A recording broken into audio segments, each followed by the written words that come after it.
Buenas noches, bienvenidos al banquillo. Les saludamos desde la industrial ciudad de San Pedro Sula en una entrega especial que nos permitirá hoy enfocar un tema delicado en la economía de nuestro país. La situación actual de la empresa nacional de energía eléctrica, el impacto que está generando en nuestro país, esa incertidumbre de conocer si tendremos o no potencia disponible en unas áreas del territorio nacional donde hay reclamos. Viene la Semana Santa, feriado en gran parte del Estado y en el sector privado. Habrá alto consumo de energía, pueden haber consumos elevados que terminarían con problemas de abastecimiento. Hoy nos acompañan dos exgerentes de la NE que los registramos como los funcionarios que estuvieron al frente de la estatal eléctrica con resultados positivos. Hablar de resultados positivos, de números negros en la NE, es de remontarnos a décadas atrás. Hoy estamos en rojo. El ingeniero Manuel Arriaga Yacamán y el ingeniero Salomón Ordóñez nos van a acompañar en este diálogo que buscará orientar cómo estamos y para dónde vamos en este primer trimestre del 2024. ¿Con quién arranco? ¿Vamos por tema de edad o...? Vamos a ver. Ingeniero, ¿qué tal? Buenas noches, bienvenido. Buenas noches, Rosendo. Muchas gracias por la invitación. ¿Qué nos depara este primer trimestre? ¿Cuál es el análisis que tienen de la situación real de la NE, ingeniero Ordóñez? Mire, desafortunadamente estamos experimentando un problema inusual en la temperatura. Es importante hablar sobre eso porque especialmente el Valle de Sula, San Pedro Sula, ha comenzado a experimentar temperaturas de hasta 50 grados centígrados. Eso inmediatamente impacta en dos cosas. Impacta en la demanda de energía eléctrica del país, pero además impacta en la producción hidroeléctrica porque se bajan totalmente los niveles de los ríos. Esa es la combinación que tenemos en este momento y que se tiene que atacar mediante producción térmica, que es lo que ha contratado el gobierno y que esperamos que puedan entrar a tiempo para los meses más duros que deberían ser abril, mayo y junio. Y estamos hablando de una contratación. ¿Para qué áreas puntualmente y de qué potencia? Bueno, la mayor potencia se concentra en el Valle de Sula. ¿Por qué? Porque es ahí donde está el mayor consumo y es ahí donde se está contratando al menos unos 170 megavatios que entrarían a operar en el transcurso del mes de abril. Pero también tenemos otro punto focal de problema que es la Ceiba. Ceiba tiene más de 20 años de estar sufriendo problemas de abastecimiento por los problemas de línea de transmisión. Y en Ceiba se deben colocar otros 30 megavatios, que es donde está la mayor crisis permanentemente que se da en esa zona. Y pues hay algunos puntos bien específicos como Danlí y Santa Rosa de Copán, donde se van a instalar pequeñas plantas, pero que van a ayudar a solventar. Pero el punto principal, la concentración principal está en el Valle de Sula. Estamos, ingeniero Manuel Arriaga Yacamán, buenas noches, recurriendo a contrataciones de emergencia, costos altos, precios elevados, o se puede encontrar ahora en este mercado de competencias costos adecuados que no nos terminen golpeando el bolsillo. Sí, gracias Rosendo por invitarme. Realmente estamos pagando las consecuencias de no haber tomado las decisiones en tiempo y forma. Allá por el 2017-2018, el operador del sistema dijo que había que indexar 450 megavatios de generación, capacidad firme. Las administraciones de aquel entonces no iniciaron el proceso. Para esta fecha ya esa generación debió de haber estado en operación comercial, no se hizo y ahora vamos a pagar las consecuencias de no haber tomado las decisiones como lo manda la Ley General de la Industria Eléctrica. La ley es clara, la ley dice de que usted debe de licitar con 5 años de anticipación para tener tecnología de punta, para tener combustibles eficientes y para que podamos trasladar ese beneficio en costos a los usuarios que que tenemos en todo el país. No se hizo, entonces hoy toca suplir esa generación, más o menos 270 megavatios en este verano, con generación diésel.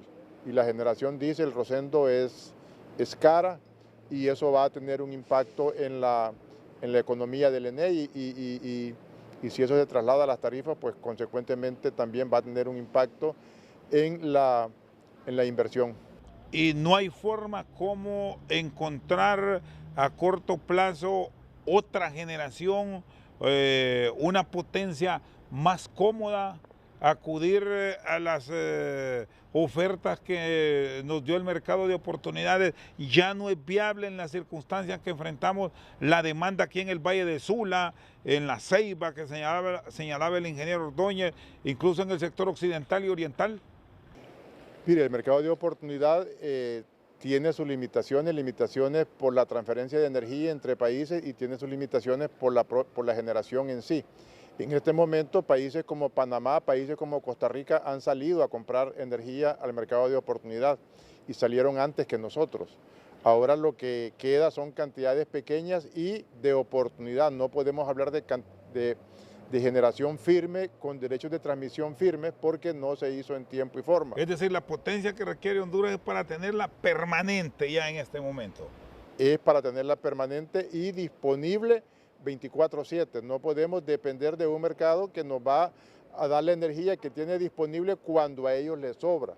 Nosotros requerimos energía firme porque tenemos, como dije, ese déficit de que si se hubiera hecho como manda la ley con 5 años de anticipación, en este momento esta generación estuviera ya operando en tiempo real y no tuviéramos los problemas que tenemos en este momento. Entonces lo que se requiere es capacidad firme para suplir el crecimiento vegetativo y suplir la demanda nacional que se ha incrementado también en esta época del año por el excesivo calor.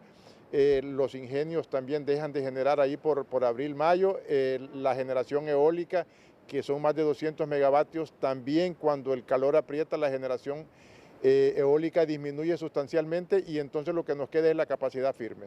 Ahora, ingeniero Ordóñez, el que no se hayan tomado las medidas en el gobierno pasado es una consecuencia que nos pasa factura hoy. Ustedes que ahora han pasado a ser desarrolladores privados, ¿hicieron ver esto al gobierno pasado? Porque prácticamente llevaron o condujeron a la institución a un suicidio.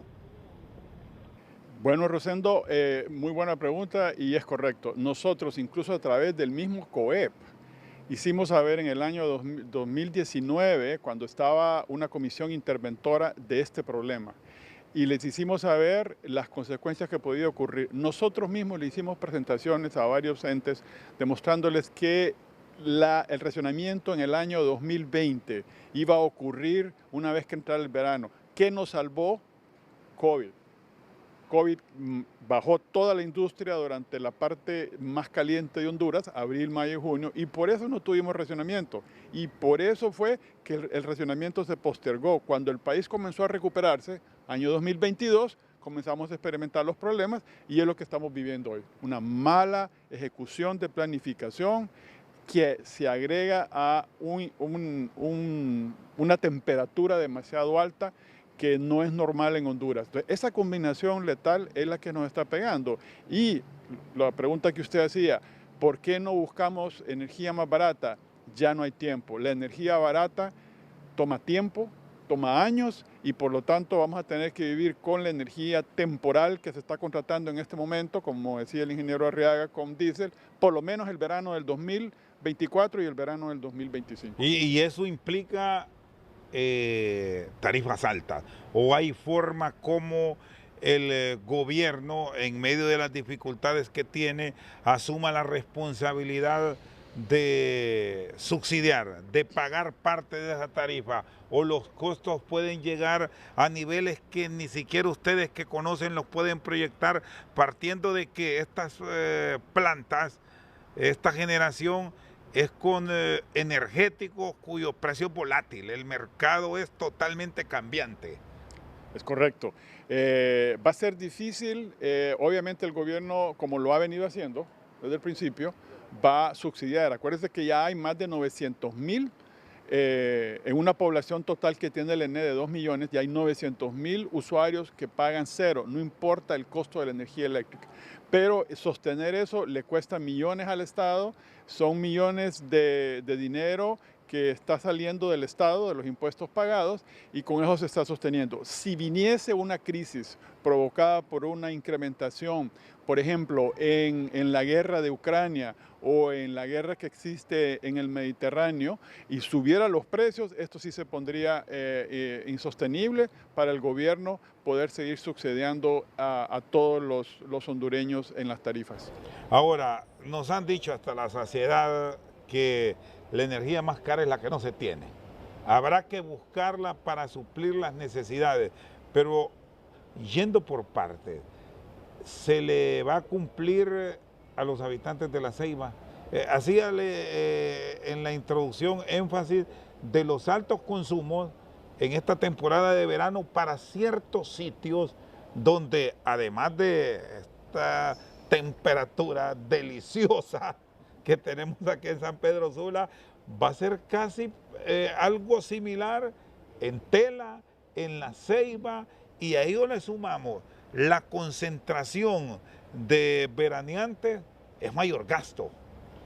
Bueno, es interesante porque no necesariamente, y le explico por qué, porque como es Semana Santa, la mayoría de la industria cierra. La banca cierra a partir del miércoles. Entonces hay una especie de compensación. Exacto. Entonces no necesariamente podrían haber racionamientos. Sí podrían haber racionamientos por el calentamiento de los circuitos de distribución o las subestaciones que estén sobrecargadas, y esas hay un montón en Honduras sobrecargadas, que con la alta temperatura se disparan y esos son inevitables. Pero lo que sí le quiero decir es que en el caso de La Ceiba sí está previsto una entrada de plantas térmicas utilizando diésel que aproximadamente son 30 megavatios, que debería paliar el problema de Ceiba perenne, porque es un problema perenne de más de 15 años y que no es la solución definitiva. La solución definitiva es buscar construir líneas de transmisión para alimentar de la forma más barata Ceiba y no estar utilizando motores diésel que al final lo termina pagando el que está pagando los impuestos en Honduras. ¿Encontrará o tendrá capacidades el Estado para ir en busca de financiamiento para la estatal eléctrica en estas circunstancias que vivimos? Porque es la única forma de pensar, ingeniero Arriaga y Acamán, que van a encontrar recursos frescos, porque hay que cambiar líneas. Eso es un tema que de repente no se va a profundidad, porque ahora la prioridad es encontrar esa potencia, pero esa sustitución de líneas de transmisión, eso es histórico y no se hace. Creo que ustedes fueron los últimos con 7 ciudades. Sí, desafortunadamente el problema no termina indexando generación, el problema se termina cuando se construyen las líneas de transmisión, se repotencian las subestaciones y se repotencian los circuitos de distribución. Los últimos trabajos que se hicieron fueron a finales de los años 90, a principios del año 2000, 2001, que se hizo el proyecto de 7 ciudades y se hizo la expansión del sistema interconectado 1, 2 y 3. Ahí quedaron paralizadas las obras. En este momento, las inversiones que se requieren tanto en distribución como en transmisión superan los 1.500 millones de dólares, una cantidad que ni la ENE tiene ni el gobierno en este momento. Pero se han tomado fondos del Banco Central, de la parte que le correspondía a Finanzas, se le han transferido al ENE y con esos recursos se van a repotenciar más de 20 subestaciones y se van a repotenciar más de 72 circuitos de distribución para mitigar el problema en el corto plazo, porque el problema no se termina con esa inversión en 72 circuitos de distribución y en 20 subestaciones. El problema se termina cuando se haga otro proyecto similar a 7 ciudades. ¿Por qué? Porque 7 ciudades cumplió su vida útil. Del año 2000 al 2023 pasaron casi 25 años que no se hicieron repotenciaciones en la distribución, ni en la transmisión, ni en las subestaciones. Entonces ahora está prácticamente colapsada la generación, la transmisión y la distribución. ¿Y estos proyectos se pueden hacer a corto plazo o son actividades que llevan un buen periodo de tiempo y de nada servirá ir corrigiendo por poquitos porque se va a ir envejeciendo el resto que no se toca. Todo, es que hay un trabajo de corto, mediano y largo plazo. En el corto plazo sí, lo que se está haciendo está bien porque nos va a dar oxígeno para poder en el futuro hacer la repotenciación total.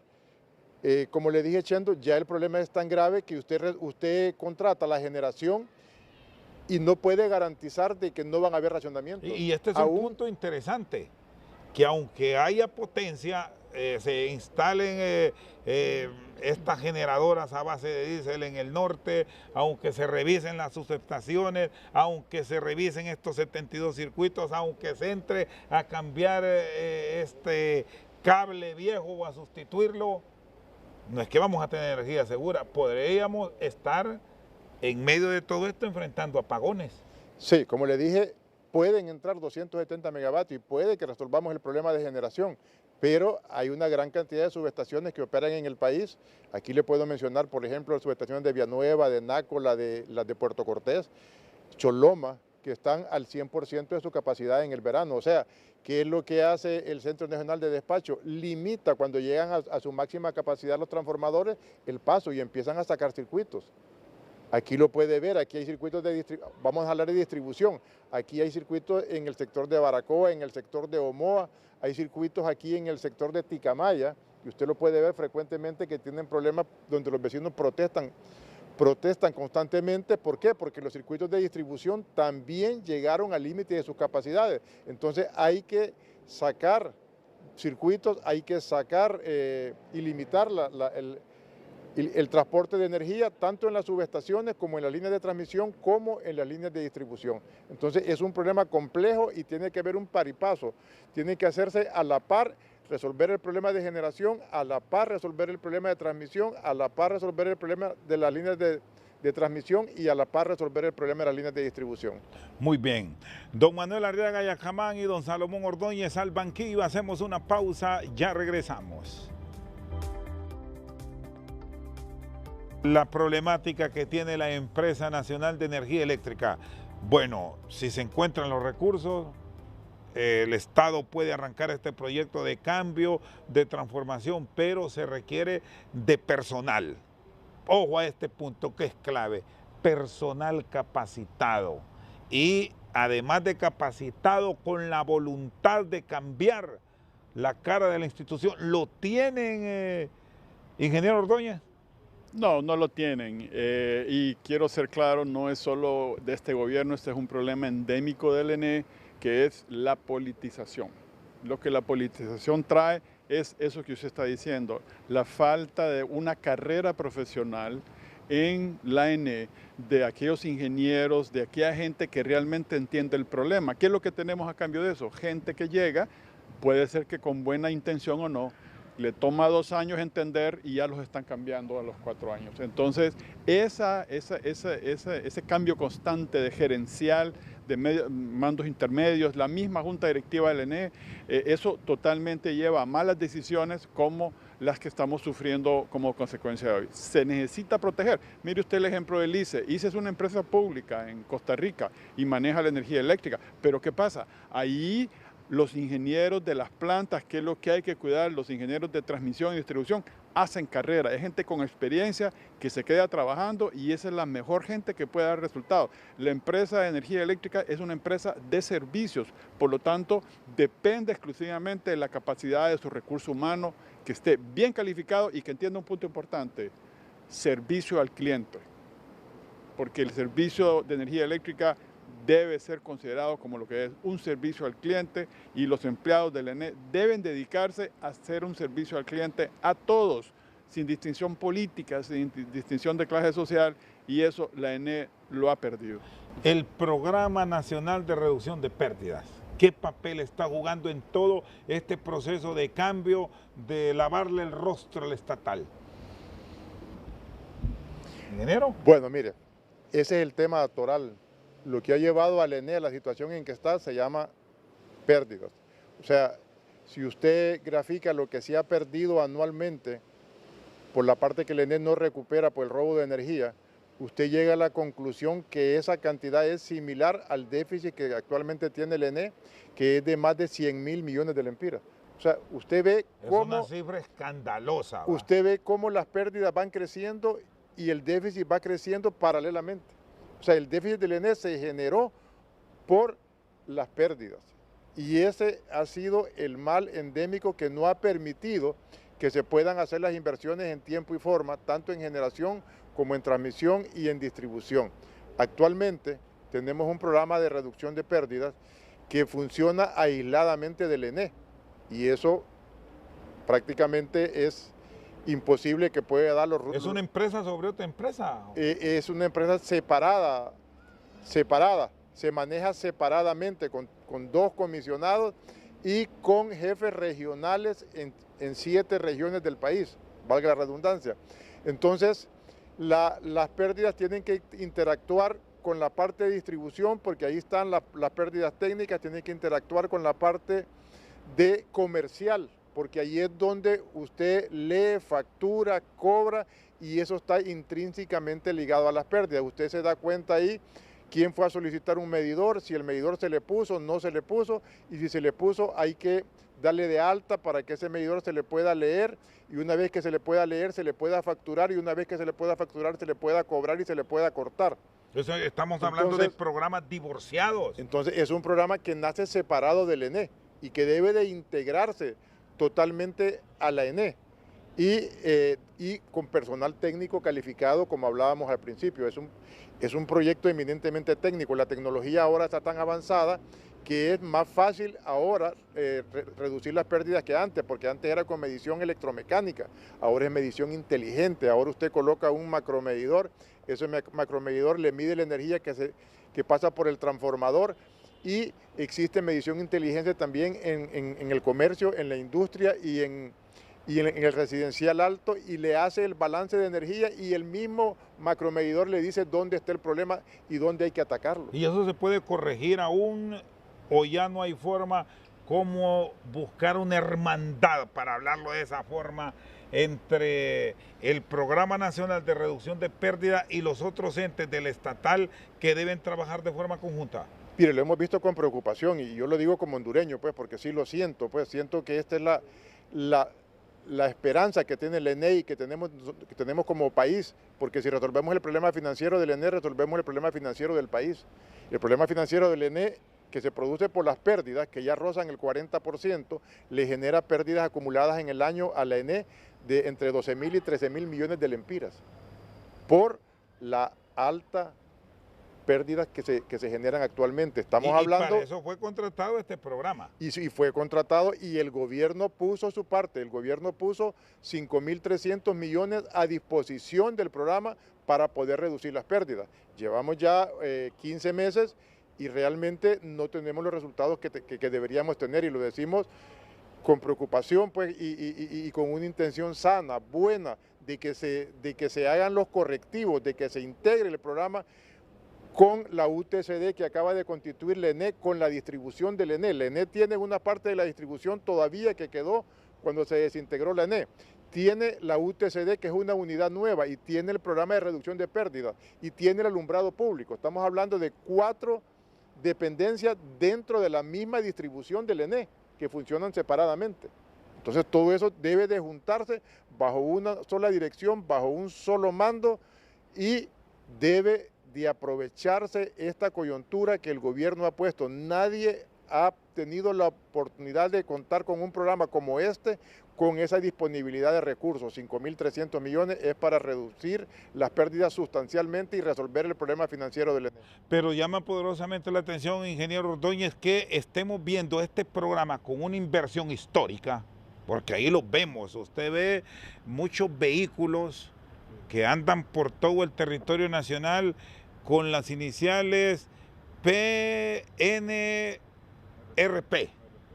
Los ve por todos lados, pero no estamos viendo resultados tangibles, porque si estamos igual es que no se ha hecho nada. Con todo el respeto del mundo, no se ha hecho nada, porque la apuesta debe ser a que si ya están en campo, en esos programas de encontrar dónde está el hurto y dónde es que están las conexiones fallidas, ya no deberíamos estar en 40. Deberían de fijarse metas y revisar, y si no hay cumplimiento, pues a revisar el personal. ¿O qué es lo que pasa? ¿Cómo encontrar entonces un efecto positivo ante una inversión de semejante magnitud? Bueno, lo primero que hay que hacer es volver a la matriz original, como decía el ingeniero Arriaga. Recuérdense que las pérdidas ya se mantuvieron a niveles de 17%, y eso se hacía a través de una sola matriz, que era la división de distribución de cada zona. Y esa Una sola cabeza. una sola cabeza. Había la división del litoral atlántico, la división noroccidental y división del centro-sur. Cada una de esas tenía bajo de ellos todo lo que el ingeniero Arriaga ahorita acaba de mencionar. Y así se controlaban las pérdidas. Y no necesitábamos ni siquiera asistentes ni asesores extranjeros. Lo hicieron hondureños. Entonces ahora, como decía el ingeniero Arriaga, ahora todavía es mucho más fácil porque hay toda esta tecnología de inteligencia artificial. Entonces sí se puede hacer, pero primero hay que organizarse. Voluntad. Tiene que organizarse y, muy importante, que no haya duplicidad de personal, porque en lo que acaba de mencionar el ingeniero Arriaga, en esos grupos que están separados en este momento, bien superan los 3.000 empleados en este momento trabajando para más de 4.000, Salomón. Bueno, más de 4.000. Son casi los 2.000 en el Programa Nacional de Reducción de Pérdidas, 1.400 en la UTCD, 1.200 en distribución, más el alumbrado público. Entonces estamos hablando de más de 4.000 personas que laboran en distribución. Con supervisiones separadas, no con una sola guía, que ese puede ser el gran problema. Básicamente para mí es uno de los problemas. Primero es tener el personal técnico calificado y luego, y no solamente calificado, ¿Y quién sino certificó este personal? ¿Cómo operaban ustedes, por ejemplo, aunque eran otros tiempos, pero con todo el avance que hemos tenido y que ahora desde un aparato de esto se opera? ¿Por qué en Honduras fallamos en eso? ¿O fallamos con causa justa? Bueno, repito, el primer punto es que llega gente que, aunque quisiera pensar que tienen la buena voluntad de resolver los problemas del ENE, si no tienen la experiencia y el conocimiento en energía eléctrica, toma años adquirir cómo se opera un sistema de distribución, cómo se opera un sistema de transmisión. Entonces, no es de un día para otro que gente nueva va a comenzar a poder dar resultados si gente no tiene la capacitación adecuada y la orientación adecuada. Entonces comienza por ahí, unificar todas estas unidades, ponerlas bajo un solo mando, profesionalizarlas. Pero esto implica inversión en capacidad y, muy importante, que si se invierte en esta gente y finalmente se capacita, no se puede estar cambiando cada vez que hay cambio de gobierno. Porque si vemos las capacidades, las tenemos, si los institutos técnicos han formado a lo largo de los últimos años especialistas en el área, la educación superior ha tenido la formación de ingenieros en diferentes áreas que se aplica para esta crisis, y si queremos buscar, como decimos aquí en el país, otras lumbreras, también las hay que se han especializado en el extranjero, pero porque aquí no funciona. Agrego, ¿qué tiene que ver lo político? Porque eso hay que plantearlo también, que en muchos de estos programas, y no es de este gobierno, es de siempre en las instituciones públicas, ponen porque hay que quedar bien con el diputado. Bueno, hay diputados que están nombrando los técnicos del ENE. Hay alcaldes que están metiendo las manos. Y ojo, no es por señalar ahora este gobierno, lo han hecho todos para atrás. Correcto. Bueno, la prueba más clara de lo que usted está diciendo es el control, las pérdidas que se han dado. ¿Cómo fue posible que Honduras, con hondureños, se pudo bajar a 17%? ¿Usted cuánto la tuvo? Que fue, creo, la fecha, la cifra histórica. La cifra más histórica la alcanzó durante la administración del ingeniero Arriaga, fue 17%. Nosotros creo que estaba un poquito arriba, pero estaba entrando 7 ciudades y eso ayudó drásticamente a bajar las pérdidas. Entonces, pero el número más bajo que se ha obtenido es 17%. 17 para 40 son miles de millones de lempiras que se están perdiendo. Son alrededor de 550, 600 millones de dólares. Estamos hablando de que cada 1% representa 21 millones de dólares. Y si usted le reconoce a la Comisión Reguladora de Energía 15% como pérdidas aceptables técnicas en las líneas, a usted le queda 25% de pérdidas que no se las reconocen y que usted corre con ese gasto como institución. Entonces estamos hablando de que 25% por 21 millones de dólares por 24.75 anda alrededor de 13.000 millones al año las pérdidas. Y eso significa para la ENE no reducir las pérdidas al 15% como debe ser en una empresa eficiente. Y en una empresa eficiente, ¿cuáles son los promedios de reducción? Bueno, hablemoslo por año, para no estar pensando que en un mes vamos a reducir un punto por año. En una empresa eficiente, ¿cuánto se debe reducir? Rosendo, no tenemos que irnos lejos. Agarremos Centroamérica. El promedio de pérdidas en Centroamérica, si usted agarra todos los países, es 15%. Hay países como Guatemala, Panamá y Costa Rica que han conseguido bajar las pérdidas al 11%.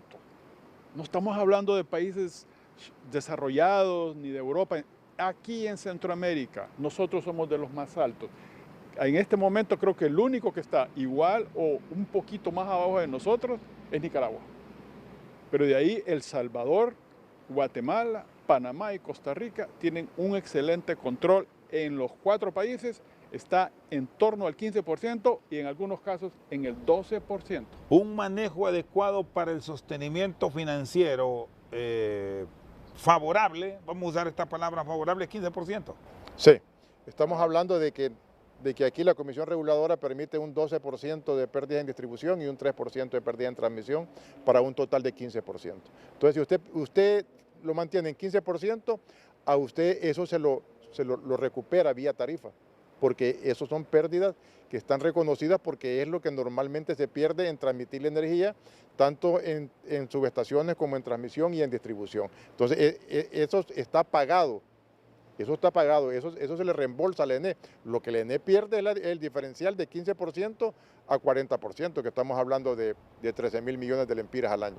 Ahora, lo que les consultaba, con equipos sofisticados que los puede tener Honduras, si no se contratan, con personal adecuado, ¿cuánto se debe reducir por año para tener un parámetro o una idea de cómo volver efectiva una institución que es monopolio? Y es increíble, un monopolio en quiebra. Bueno, punto clave con esto de las pérdidas, Rosendo, es que el programa sea consistente, es decir, no vamos a poder reducir las pérdidas de un solo de 40% al 15% en 5 años. Eso va a tomar tiempo. Algo razonable debería ser entre 3 y 4% por año. Por lo tanto, es un proceso de 7 años. Si usted recuerda, el contrato de EEH era de 7 años, porque la idea era que en 7 años nos bajaran las pérdidas al 17%, que no ocurrió desafortunadamente. Entonces, contestando a su pregunta, entre 3 y 4% ya es un alcance grande, pero debe ser consistente, por lo menos por los próximos 5, 6 años, seguir bajando ese 3%, ese 4%, llegaríamos a la meta. Antes de eso va a ser muy difícil si no hay consistencia, si no hay disciplina y lo más importante, si no se organizan, porque el desorden es lo peor que puede ocurrir en este tema del control y reducción de pérdidas. Muy bien, Manuel Arriaga Yacamán y Salomón Ordóñez están con nosotros al banquillo. Una pausa, ya regresamos. Seguimos al banquillo, están con nosotros los exgerentes de la ENE, Manuel Arriaga Yacamán y Salomón Ordóñez. Ya pasando los meses, ¿qué tanto daño hizo la contratación del consorcio colombiano EEH, ingeniero Arriaga?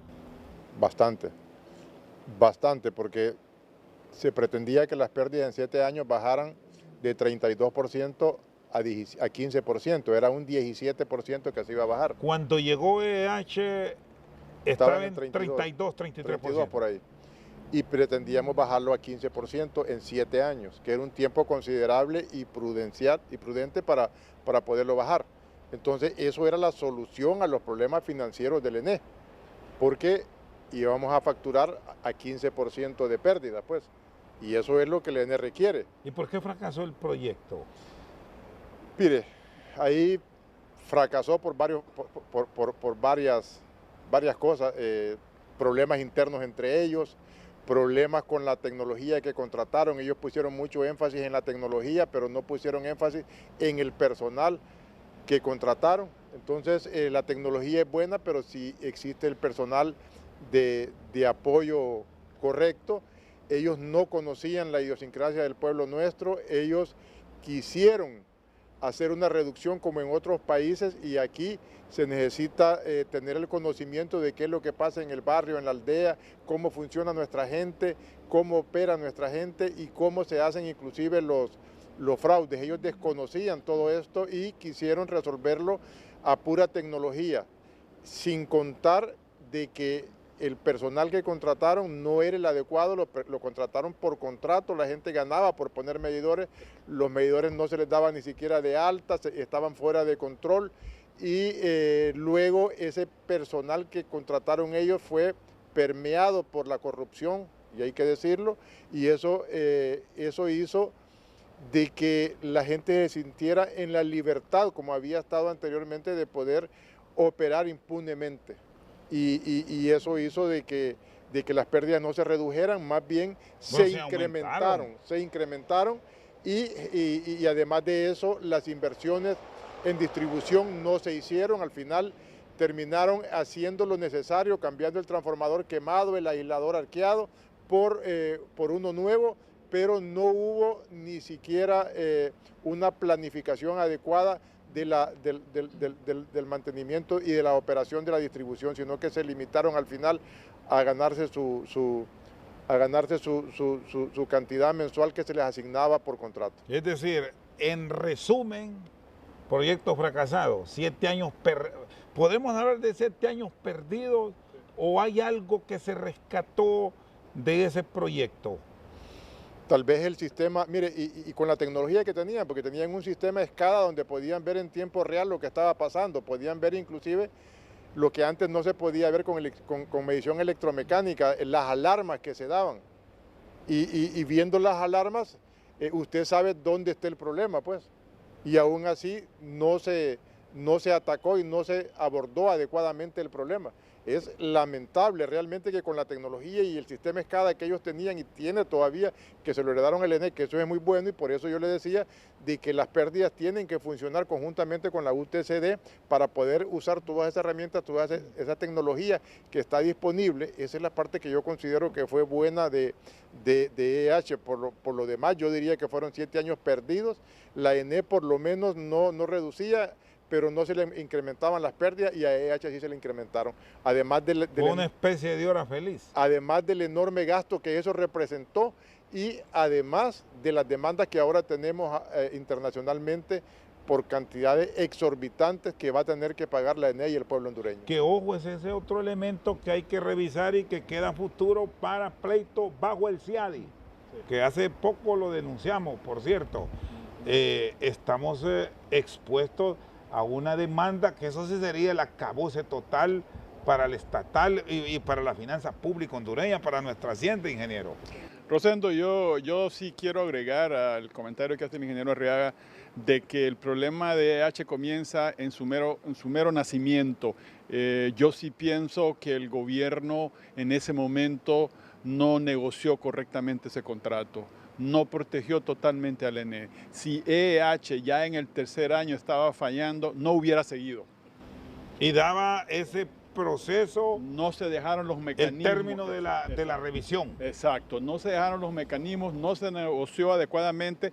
Se le prometió pagar un valor que después se dijo que no se le iba a pagar y ahí están parte de las denuncias hechas, puesto en el contrato cuánto se les va a pagar y después dicen no, les vamos a pagar menos habiendo firmado el contrato. Esa mala negociación, de nuevo hecha por políticos, es el principio del problema de EH. Que aquí, perdón ingeniero, que aquí hay otro elemento que hay que recordarlo. Se habló en su momento que el proyecto, una vez que arrancó su proceso de ejecución, cuando tocó o iba a tocar ciertos sectores, vino el Congreso Nacional y les modificó y les hizo retroceder en decisiones que ya estaban tomando, porque hay que decir esos puntos que en su momento se plantearon dentro de las ejecuciones de Energía Honduras. Sí, yo no le echaría totalmente la culpa a EH el fracaso del contrato. Yo creo que sí hubo parte, y usted lo acaba de mencionar, uno de esos casos, pero hubieron otros temas ahí,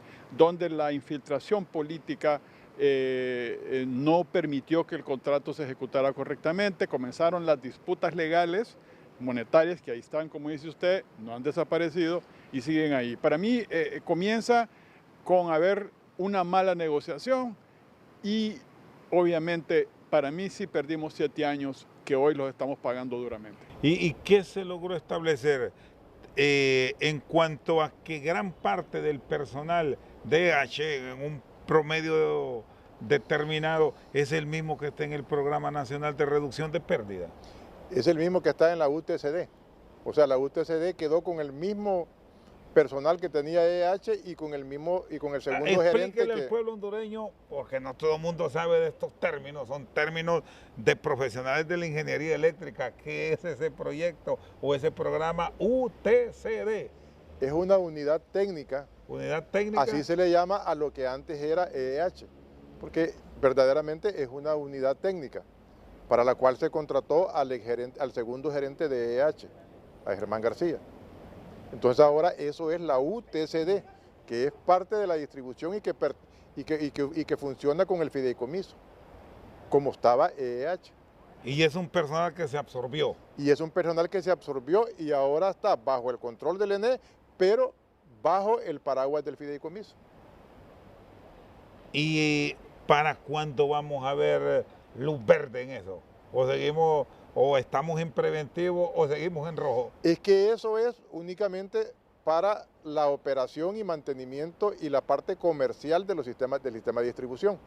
Para eso fue creado. Aparte está el Programa Nacional de Reducción de Pérdidas, que funciona independientemente, y aparte está el personal que tenía la ENE en distribución más alumbrado público. O sea, son islas que funcionan dentro de la misma distribución, que debe de juntarse y que debe de haber una sola línea, un solo liderazgo Porque si revisamos los resultados que se tuvo antes y tenemos los mismos actores. Bueno, ahí es importante hacer una aclaración.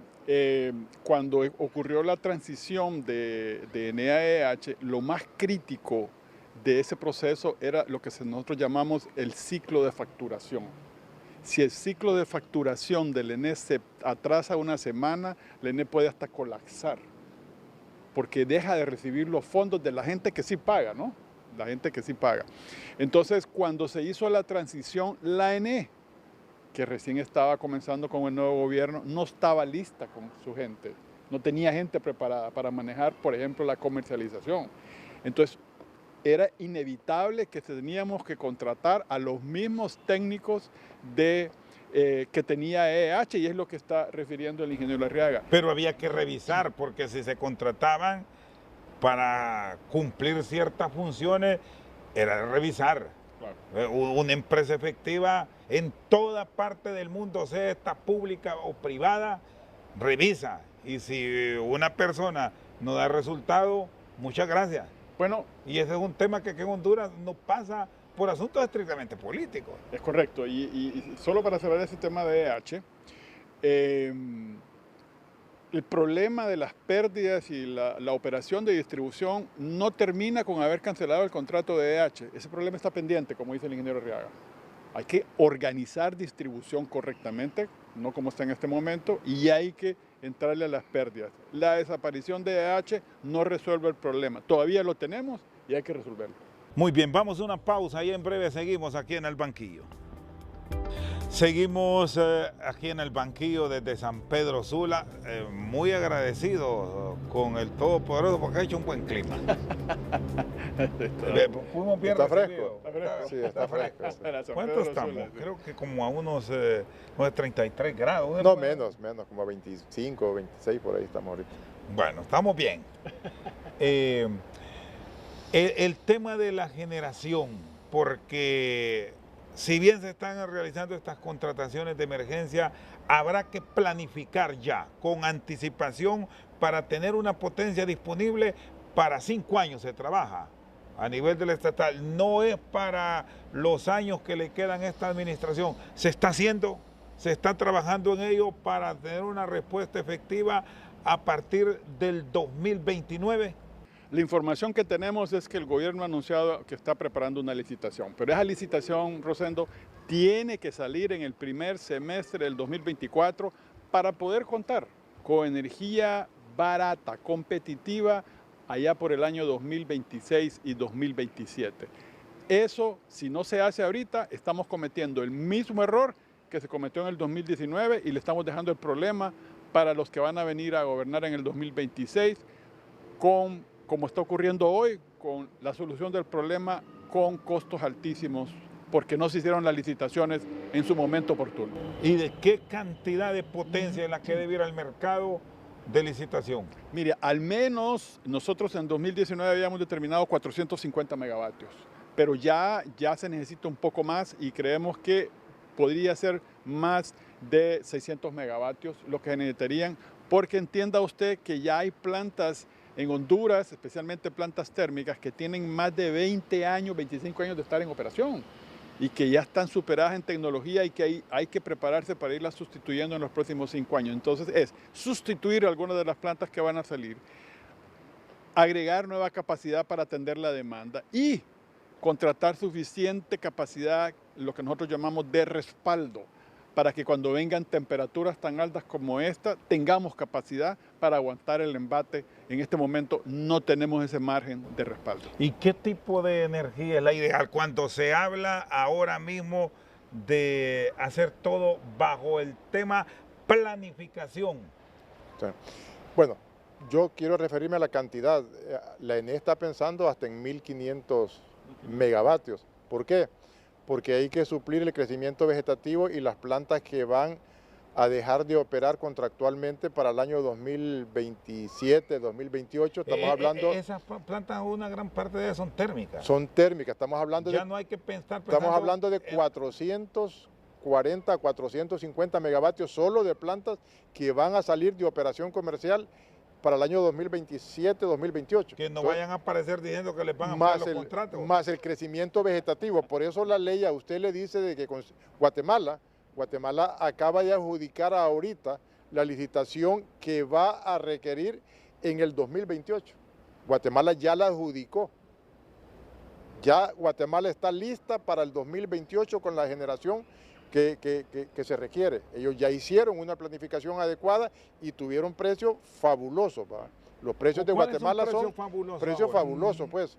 Estábamos viendo, por ejemplo, ahí con Salomón precios de gas natural, que estábamos hablando de cargos fijos de 17,000 y cargos variables de 4 centavos y medio, pues. O sea, en gas natural y en solar estábamos viendo de 4 o 5 centavos también.